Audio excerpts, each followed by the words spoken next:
한화이글스의 스프링 캠프가 본격적으로 시작되었습니다. 지금까지 들려온 캠프 소식 간단히 정리해보겠습니다. 수베로 감독도 애리조나 현지에서 합류해 새로운 선수들과 인사를 나누었죠. 웨인 선발 버티 스미스, 펠릭스 페냐와 웨인 타자, 브라이언 오그레디까지 선수단 인사를 하면서 새해에 다짐을 밝혔습니다. 원래 서로 인사를 하는 게 그렇지만 포부나 목표를 밝힐 땐 현재의 상황보다 나은 것을 목표로 말하곤 합니다.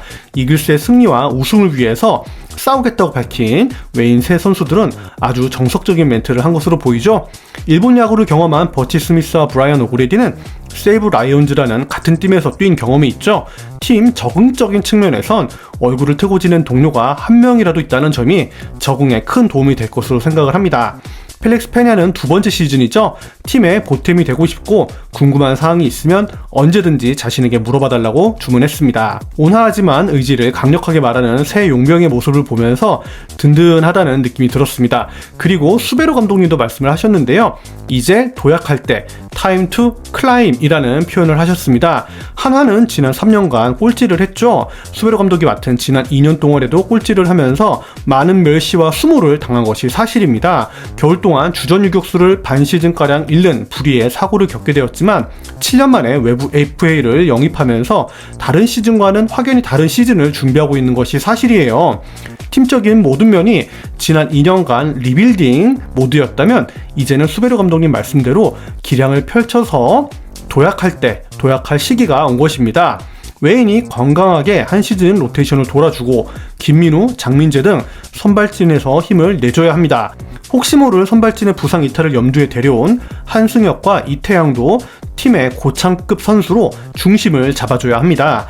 남지민은 후반기 확연히 떨어지는 본인의 성적을 후반기까지 유지하면서 본인의 공을 던지도록 노력해야겠죠.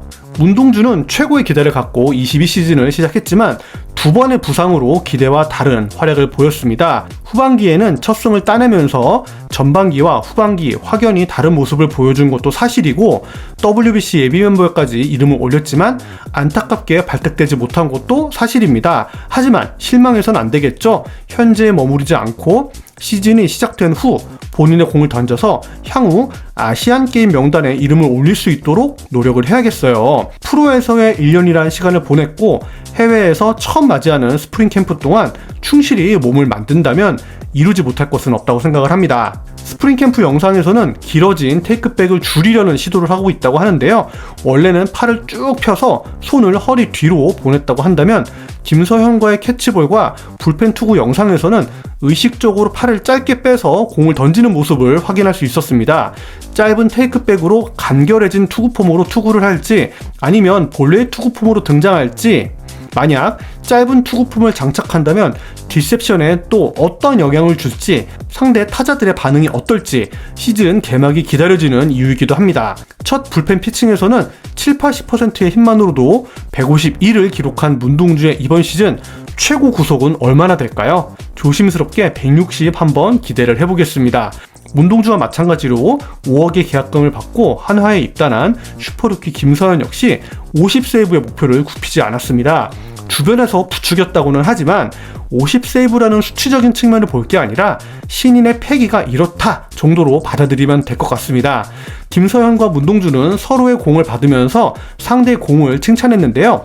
문동주의 직구는 한 번 더 치고 들어오는 기분을 주고 김서현의 직구는 변화가 많아서 더럽다라고 표현을 했죠. 가벼운 캐치볼이었지만 그 내면은 전혀 가볍지 않은 무림의 고수가 합을 겨루는 기분을 느끼게 할 정도였습니다. 김서현은 투구폼을 3쿼터와 사이드암으로 번갈아 던질 줄 안다고 하는데요.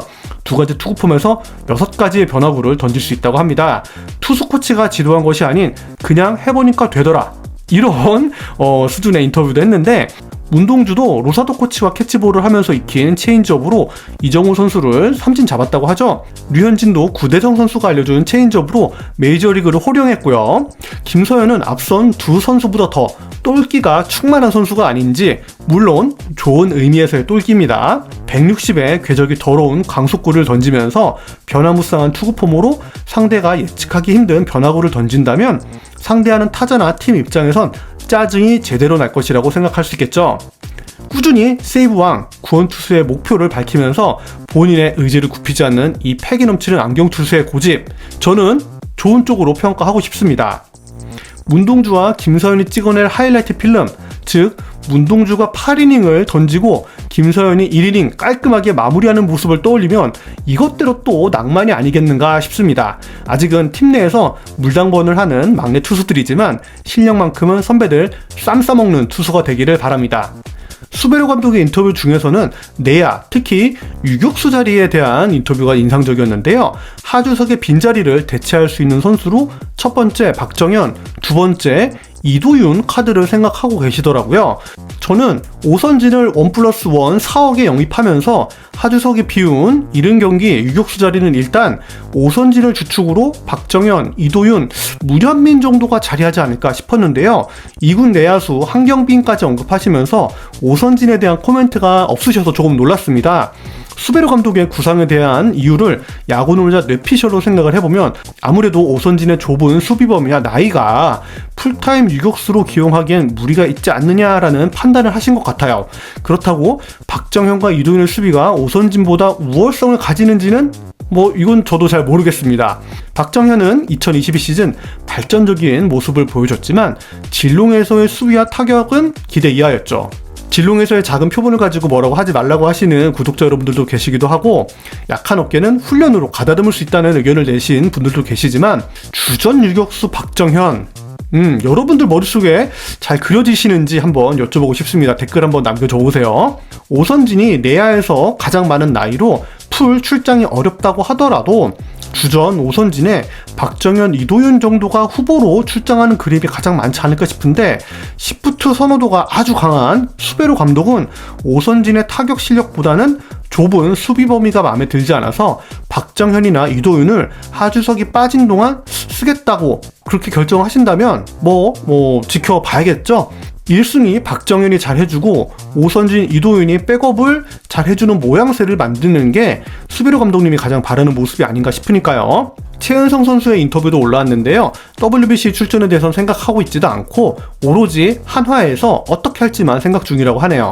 주장 정우람 선수가 최은성 선수에게 야수 조장을 부탁한 것으로 아는데요. 최은성 선수 야수 조장을 수락한 것으로 보입니다. 한 해 야수 조장으로 잘 부탁드리겠습니다. 수베로 감독님도 최은성 선수의 활용법에 대해서 1루, 외야, 지명타자를 상황에 맞춰서 기용하겠다고 밝혔는데요. 젊은 후배 선수들과 의기투합해서 한화의 탈꼴찌, 그리고 가을 야구에 한 발짝 더 다가설 수 있게 노력해주길 바라겠습니다. 손혁 단장님과 정민철 해설위원의 인터뷰도 나왔는데요. 요약을 간단히 해보면, 첫 번째, 강력한 구위의 선발이 필요했다. 두 번째, 캐치프레이즈는 경쟁이다. 포지션에 한 명씩 나를 밀어내는 선수가 있어야 한다 라고 밝히셨고요. 세 번째, 그런 점에서 장민재, 문동주, 남지민도 경쟁이고, 네 번째, 김서현에 대해선 누차 말했던 대로 신인은 믿지 않는다면서 신인을 믿어서 내보냈다가 잘 못하는 경우에는 두 사람을 준비해야 하기 때문이라고 그런 야구 철학을 밝히셨어요. 다섯 번째, 이제 리빌딩을 2년 했으니까 3년째는 감독의 시간이라고 말했는데요. 수베로 감독의 말대로 도약할 때 라는 말을 하셨죠. 이 말과 맥락을 공유하는 표현으로 생각을 합니다. 마지막으로 사인 앤 트레이드에 대한 질문에는요, 10에서 20% 정도 생각을 하고 있지만 그 선수들을 영입하더라도 기존 선수들과 경쟁을 해야 한다고 밝혔어요. 최은성과 오그레디가 외야의 두 자리를 맡을 확률이 높은 가운데 나머지 한 자리는 기존 외야의 자원들인 노수광, 장훈호, 장진혁, 이원석, 이진영, 유상빈, 권강민, 유로결 등이 준비를 하고 있죠. 이전 영상에서도 이 선수들에 대해서 간단히 다뤄봤는데요. 기존에 보여준 모습들이 꽤 괜찮았던 선수들도 있고 기대를 주는 선수들도 있고 그렇지 못한 선수들도 있기는 하지만 사인앤 트레이드로 데리고 오더라도 경쟁을 붙인다는 점에서 보면 관심은 있긴 있지만 큰 출혈이나 지출은 하고 싶지 않다는 뜻으로 저는 해석을 했습니다. 기존 자원들에게 부여한 시간도 언급하신 것을 보면 실제적인 영입 생각은 거의 없지 않겠나라고 생각을 해봤습니다. 물론 야구놀자 내피셜입니다. 자, 제가 준비한 소식은 여기까지입니다. 그리고 광고 한 가지 하겠습니다. 야구놀자 멤버십이 열렸습니다. 별다른 기능이나 혜택의 차이는 없어요. 야구놀자에게 커피 한 잔 한 달에 한번 사주셔도 되고, 그러지 않으셔도 야구놀자를 즐기시는데 전혀 지장이 없습니다. 멤버십 금액 좀 쌓이면요, 유소년 야구장비 기부라든지 야구놀자와 함께 하나이글스 직관, 혹은 번개 하면서 같이 놀고 싶어서 한번 열었습니다. 영상들은 기존대로 즐겨주시면 됩니다. 가입해주신 여러분 머리 숙여서 감사드립니다. 들어주셔서 감사합니다. 야구놀자였습니다.